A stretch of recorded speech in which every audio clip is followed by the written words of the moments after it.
अलैहि वसल्लम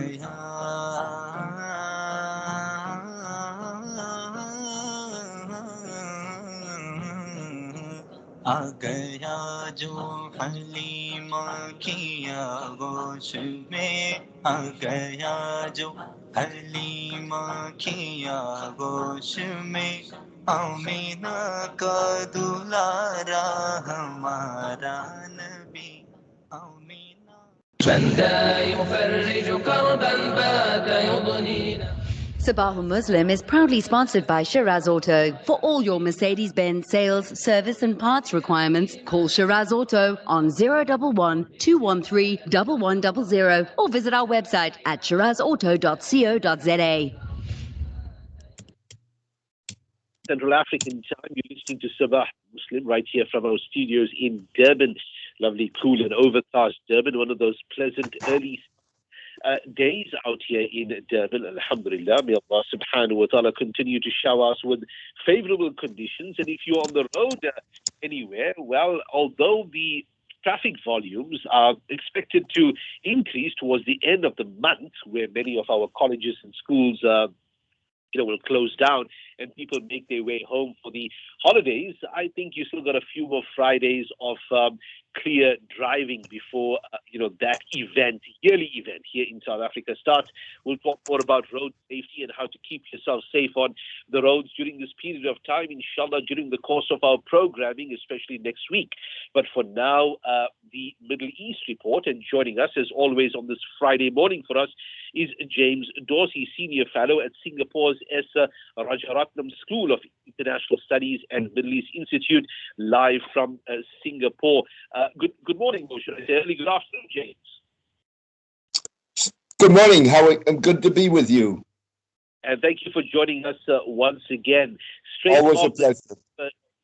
Straight off the cuff, James. UAE Foreign Minister visits Syria, and of course his visit runs afoul of US by strengthening Bashar al-Assad. Bashar al-Assad looking forward to being visited by such foreign ministers and dignitaries to ensure that his status in the world once again rises and is better than what it is currently. But this current Bahraini foreign minister, the government of Bahrain itself, seems to have got the attention of the US. What happened there? Well, essentially, obviously Bashar al-Assad wants two things. He wants foreign investment, which he desperately needs, and which the UAE can and may be willing to offer. And he needs reintegration into the Arab and the international community.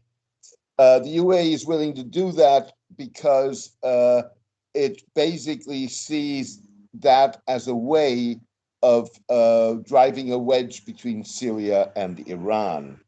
Now, that is a goal that in and of itself, the United States would share with the UAE, but the United States is not willing to let Bashar al-Assad go unpunished for the last decade of war that has devastated the country and caused enormous humanitarian suffering. Moving on to matters between Saudi Arabia and Lebanon. If ever there's a country in the Middle East currently that's treading water and walking on eggshells when it comes to the economy as well as their relations with the neighbors and the region, well, it happens to be Lebanon, and Qatar seeks to mediate a Saudi dispute with Lebanon. Lebanese and Saudi relations have been on the downturn for some time now. It seems to have reached a very low point currently, and Lebanon being a crippled economic country and a socially fractured country. Here you have Qatar, who had its own issues with Saudi Arabia not so long ago, seeking to be a mediator between both. What's the background between this conflict between the powerhouse Saudi Arabia and Lebanon, and what's going to be Qatar's role in the mediation process? Well, in some ways, it's another aspect of what we were discussing earlier, namely the Saudi-Iranian divide. Obviously, the Saudis are very unhappy with the fact that Hezbollah, an ally of Iran, is the most powerful political movement and militia in Lebanon. Things came to, the Saudis have in the past tried to unsuccessfully tried to change things in Lebanon when they, for example, tried to force Saad Hariri several years ago to resign. They this time round took a statement that was made by the Lebanese information minister before he was information minister, but was only recently broadcast, and maybe deliberately so, in which he criticized the Saudi intervention in Yemen. And that has led indeed to a Saudi and UAE as well as Bahraini boycott of Lebanon, which cannot afford that. And the Qataris, which are, together with traditionally the Kuwaitis, are taking the mediating role. In this case, actually, Kuwait has followed the Saudi example with regard to Lebanon, somewhat surprisingly. And so, in a sense, Qatar, which has mediation as a pillar of its foreign policy, is the only one left to try and fulfill that role. Turkey arrests alleged Russian hit team in Istanbul. Now, hitmen or hit teams operating in any city for that matter, not exactly uncommon. It does happen, but what's the latest here? Who happens to be their target before their arrest in Istanbul? Well, I think the significance of this is twofold.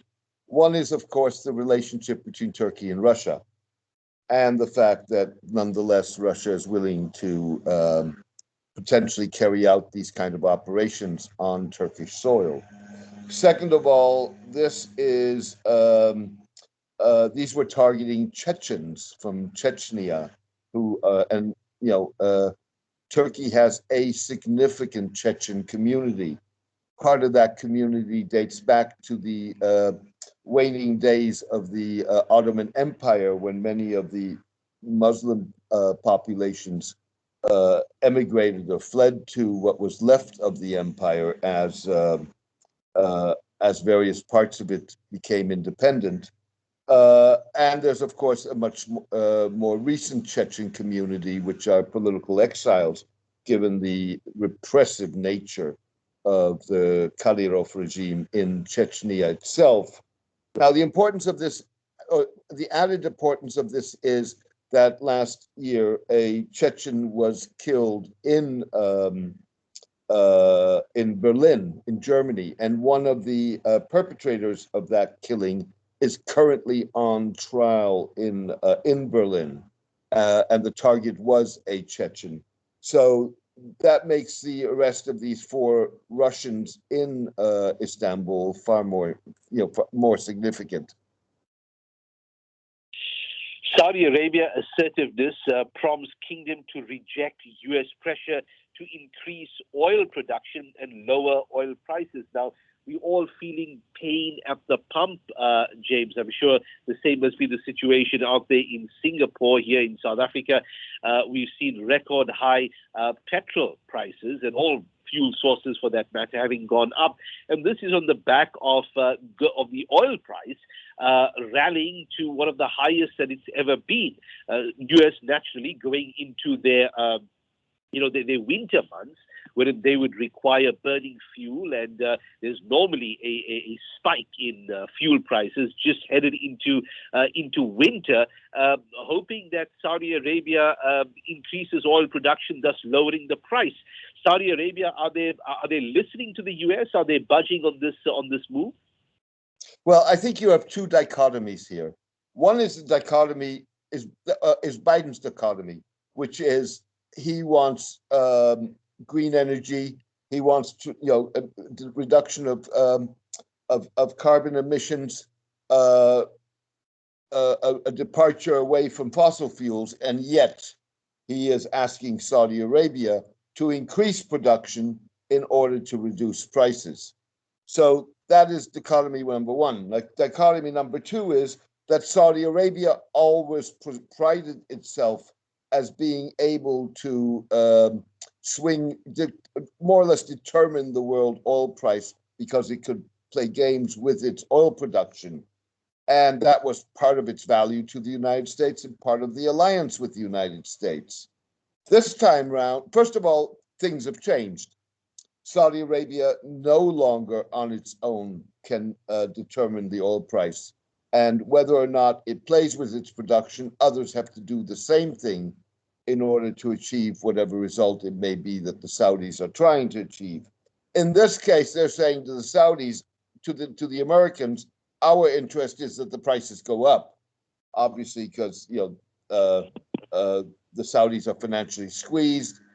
Diversifying the economy costs a lot of money, and they want to exploit shorter term whatever they can get out of oil sales before oil sales plummet as a result of alternative energies and so on and so forth.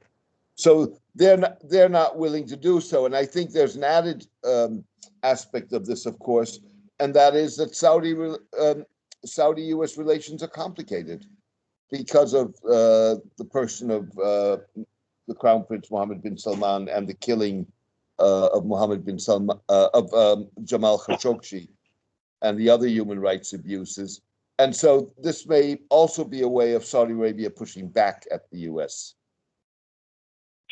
James Dorsey, thank you so much for joining us on Radio Islam International, live from Singapore this morning. Have yourself a good weekend ahead. And once again, time much appreciated, James. My pleasure. All the best. James Dorsey, Senior Fellow at Singapore's S. Rajaratnam School of International Studies and ME Middle East Institute, live from Singapore. Interesting points over there with regards to the Saudi dispute with Lebanon. Now, Lebanon has been a fractured state for a long, long time.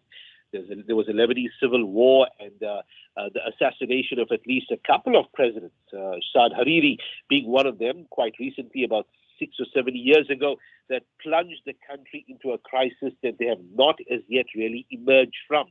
The current crisis being more economic, and Lebanon on its own does not have much natural resources and has a large or comparatively large population to take care of.